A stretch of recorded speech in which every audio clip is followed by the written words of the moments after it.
A través del nostre mail, un dels nostres seguidors ens ha comentat que, que ell quan va a la muntanya acostuma a portar-se els nens són petits.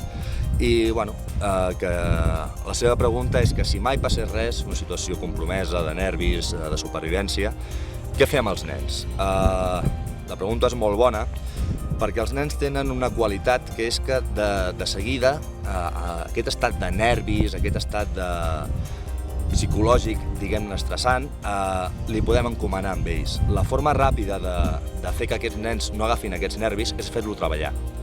Ves a buscar llenya, fes una petita rodona amb pedres per fer el foc a dins. Són petites eines, són petits jocs que el nen ho agrairà molt perquè no agafarà aquest estrès, aquest neguit, estarà ocupat, i nosaltres, a més, ens traurem una miqueta aquest plor, aquests nervis, aquesta situació que incrementaria amb més problemes la situació que ja tenim normalment.